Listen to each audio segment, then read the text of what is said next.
el nom i la història serveix de poc, no? L'Osasuna ha fet una pretemporada important,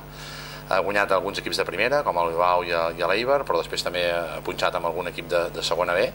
La veritat és que ara mateix em va bé jugar contra l'Osasuna perquè és el mes d'agost i perquè el club serà bo, perquè segur hi haurà moltíssima gent, tant de casa com de l'Osasuna, que vindran en aquest partit a meitats d'agost, un dissabte a les 8:30 de la tarda. Crec que és un dia fantàstic per jugar contra un rival d'aquesta entitat. La veritat és que seguim siguent la Ventafocs, els punts que vam fer l'any passat ens els han tret, som l'equip més petit en tots els aspectes,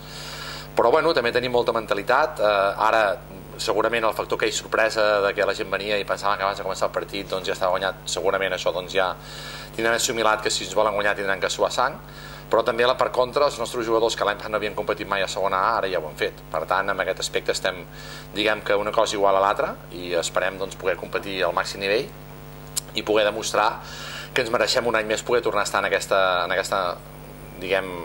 meravellosa categoria per un club com el nostre. Mira, la veritat és que encara tinc algun dubte, ni els mateixos jugadors saben amb quin equip sortiran, perquè ara mateix tinc 2 o 3 dubtes que ho acabaré de decidir doncs avui i fins i tot demà al dematí, perquè estem encara veient coses del rival, tot i que hem vist tots els partits pràcticament que han jugat de la pretemporada, però ara mateix tinc que acabar de decidir veure per on crec que podem fer més mal i com podem defensar millor, i encara... La veritat és que han canviat una miqueta el sistema, juguen amb 3 centrals, però diguem una miqueta diferent del joc, per exemple, que pugui fer el Girona, no? Juguen amb dos laterals que a vegades es converteixen en 5 defenses, sobretot amb una a la dreta molt ofensiu, però també amb una a l'esquerra que és més defensiu, no? I busquen molt el joc directe, tenen un dels millors jugadors a la categoria dels últims anys, que és Nino, i veurem quin és hi ha alguna dubte dalt a veure què és el que juga. Poden jugar amb un noi que és molt referència o amb altres que són més ràpids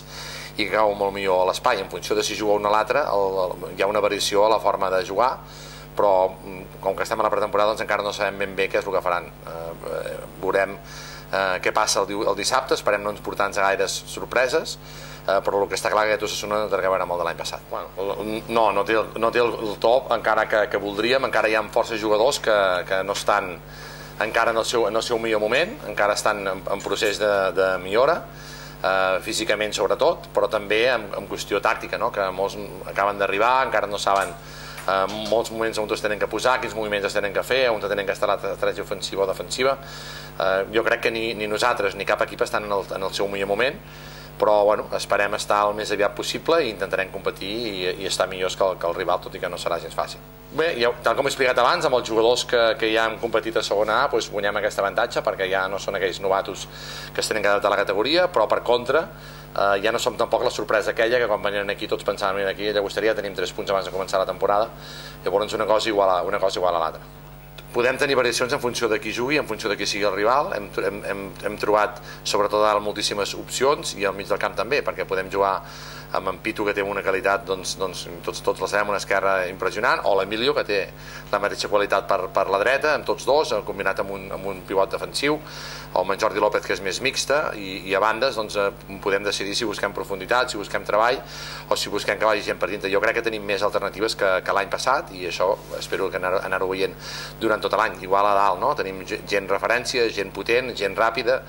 gent elèctrica, o sigui, podrem decidir en un moment en cada partit i dintre del mateix partit a veure quines són les millors opcions o les que creiem que són les millors opcions per guanyar cada partit. Bé, la veritat és que són jugadors que poden marcar diferències, es tenen que adaptar aquí perfectament bé, evidentment que no estan en el seu millor moment físic, però sí que ens poden aportar moltes coses. També la mateixa dubte que tinc a l'hora de fer l'equip la tinc a l'hora de fer la convocatòria, però és possible que un o els dos al cap estiguin convocats. Esperem a diumenge, perquè tampoc no volem donar pistes, i això sí que evidentment per als rivals pot ser una sorpresa, que d'aquests nois sí que no saben pràcticament res, ni de què juguen ni com juguen, etc. Bé, la veritat és que a l'estiu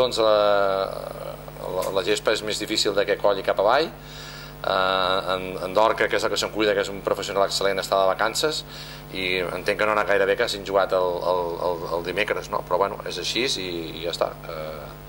Eloi Gila i Jordi López estan en els últims moments de la recuperació, encara els hi falta per això algunes setmanes, i en Ruiman, que és de llarga durada. Ara mateix no tenim tot el resto, lo tenim tot disponible.